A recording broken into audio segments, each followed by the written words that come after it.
एक रिसर्च के अनुसार इस टेक्निक को फॉलो करने वाले स्टूडेंट्स लगभग 78% ज्यादा चीजें याद रख पाते हैं, वो भी सिर्फ 1 महीने बाद तक। सोचो, अगर पढ़ा हुआ दिमाग में ऐसे फिट हो जाए कि भूलना लगभग नामुमकिन हो जाए, तो पढ़ाई कितनी आसान हो जाएगी। आज की इस वीडियो जैसी स्टडी में हम ऐसे ही जर्मन इंस्पायर्ड लर्निंग हैक्स को समझेंगे, जिनसे याद करना कोई मेहनत नहीं बल्कि एक सिस्टम बन जाता है। ये टेक्निक्स इतने सिंपल हैं कि पहली बार सुनकर शायद यकीन भी ना हो, लेकिन यही इनकी सबसे बड़ी ताकत है। बहुत लोग कहते हैं कि मैं पढ़ तो लेता हूं लेकिन याद नहीं रहता, और यही सबसे बड़ी प्रॉब्लम है। असल में दिक्कत याद रखने की नहीं होती, दिक्कत होती है सही तरीके से रिवीजन न करने की। हमारा दिमाग एक ऐसी मशीन है जो बार बार दोहराई गई चीजों को ही लंबे समय तक स्टोर करता है। अगर कोई चीज एक बार पढ़कर छोड़ दी जाए तो दिमाग उसे जरूरी नहीं समझता और धीरे धीरे डिलीट कर देता है। लेकिन अगर उसी चीज को सही टाइमिंग और सही सिस्टम से दोहराया जाए तो वही चीज पक्की मेमोरी बन जाती है। अब आते हैं पहले और सबसे पावरफुल सिस्टम पर, जिसे कहा जाता है लाइटनर बॉक्स सिस्टम। यह फ्लैश कार्ड्स का जर्मन वर्जन है, लेकिन थोड़ा एडवांस और बहुत ज्यादा इफेक्टिव। तुम फ्लैश कार्ड्स जानते ही हो, एक तरफ सवाल दूसरी तरफ जवाब। लेकिन जर्मन स्टूडेंट्स इसे एक पूरे सिस्टम में बदल देते हैं। वे 3 या उससे ज्यादा बॉक्स बनाते हैं। बॉक्स एक में वो कार्ड्स जाते हैं जिन्हें वे बार बार भूलते हैं। बॉक्स 2 में वो चीजें होती हैं जो थोड़ा बहुत याद रहती हैं। और बॉक्स 3 में वो टॉपिक्स होते हैं जो लगभग पक्के हो चुके होते हैं।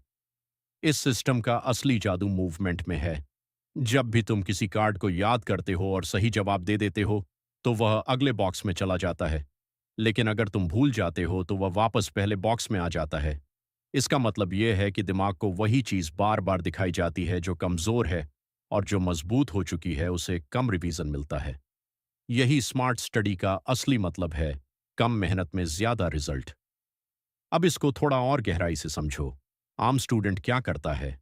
वह एक ही चैप्टर को बार बार पढ़ता रहता है, चाहे उसे आता हो या नहीं आता हो। लेकिन जर्मन स्टाइल लर्नर ऐसा नहीं करता।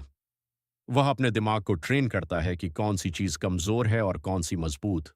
कमजोर चीज को ज्यादा एक्सपोजर और मजबूत चीज को कम एक्सपोजर। यही कारण है कि उनका ब्रेन जल्दी और लंबे समय तक याद रखता है। अब दूसरी बहुत ही पावरफुल टेक्निक है स्पेस्ड रिपीटिशन, यानी अंतराल में दोहराना। यह कॉन्सेप्ट थोड़ा साइंटिफिक है लेकिन समझना बहुत आसान है। तुमने शायद खुद नोटिस किया होगा कि अगर तुम किसी चीज को एक ही दिन में 5 बार पढ़ लो तो वो अगले हफ्ते दिमाग से गायब हो जाती है।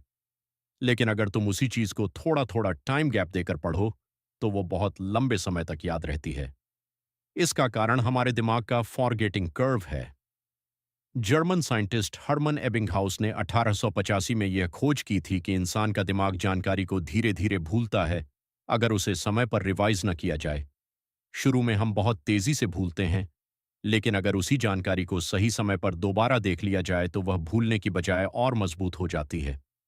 स्पेस्ड रिपीटिशन का मतलब है कि आप पढ़ाई को एक ही दिन में खत्म नहीं करते, बल्कि उसे कई दिनों में छोटे छोटे हिस्सों में दोहराते हैं। उदाहरण के लिए, आप किसी टॉपिक को आज पढ़ते हो, फिर 1 दिन बाद, फिर 3 दिन बाद, फिर 7 दिन बाद, और फिर 15 दिन बाद रिवाइज करते हो। हर बार दिमाग उस जानकारी को और मजबूत तरीके से स्टोर करता है। यही कारण है कि जर्मन और कई टॉप परफॉर्मिंग स्टूडेंट्स इस टेक्निक को बहुत ज्यादा इस्तेमाल करते हैं। अब एक बहुत ही इंपॉर्टेंट बात समझो, ये सिस्टम सिर्फ पढ़ने का नहीं बल्कि याद रखने का सिस्टम है। ज्यादातर लोग सोचते हैं कि ज्यादा पढ़ना ही सफलता है, लेकिन असल में ज्यादा समझदारी से रिवीजन करना असली गेम चेंजर है। अगर तुम 2 घंटे स्मार्ट तरीके से पढ़ो और सही सिस्टम से रिवाइज करो, तो वो 6 घंटे रैंडम पढ़ाई से कहीं ज्यादा असरदार होता है। अब एक और दिलचस्प बात आती है। दिमाग तभी चीजें अच्छे से याद रखता है जब उसमें थोड़ा सा इमोशन या एक्टिव रिकॉल शामिल हो। इसका मतलब यह है कि सिर्फ पढ़ना काफी नहीं है, खुद से सवाल पूछना जरूरी है। जब तुम खुद से पूछते हो, मुझे क्या याद है, और जवाब निकालने की कोशिश करते हो, तो दिमाग ज्यादा एक्टिव हो जाता है। यही कारण है कि फ्लैश कार्ड्स और क्विज बेस्ड स्टडी ज्यादा असरदार होती है। जर्मन स्टूडेंट्स इसी वजह से सिर्फ रीडिंग पर भरोसा नहीं करते, वे अपने दिमाग को बार बार टेस्ट करते हैं। वे खुद को एग्जाम जैसी सिचुएशन में डालते हैं, जिससे उनका दिमाग प्रेशर में भी सही जवाब निकालना सीख जाता है। यही प्रैक्टिस उन्हें दूसरों से अलग बनाती है। अब अगर हम इन दोनों टेक्निक्स को जोड़ दें, लाइटनर बॉक्स सिस्टम और स्पेस्ड रिपीटिशन, तो एक बहुत ही पावरफुल स्टडी मेथड बन जाता है। एक तरफ तुम ये तय करते हो कि कौन सा टॉपिक कितना मजबूत है, और दूसरी तरफ तुम ये तय करते हो कि उसे कब कब रिवाइज करना है। यह दोनों मिलकर दिमाग को ऐसी ट्रेनिंग देते हैं कि भूलना मुश्किल हो जाता है। अब सोचो, अगर तुम इन तरीकों को अपनी रोज की पढ़ाई में शामिल कर लो तो क्या होगा। तुम कम समय में ज्यादा याद रखोगे, और एग्जाम के समय तुम्हें रटने की जरूरत नहीं पड़ेगी। दिमाग खुद ही जानकारी को रिकॉल करने लगेगा। अंत में सबसे जरूरी बात यह है कि मेमोरी कोई टैलेंट नहीं है, यह एक स्किल है, और हर स्किल की तरह इसे भी ट्रेन किया जा सकता है। फर्क सिर्फ इतना है कि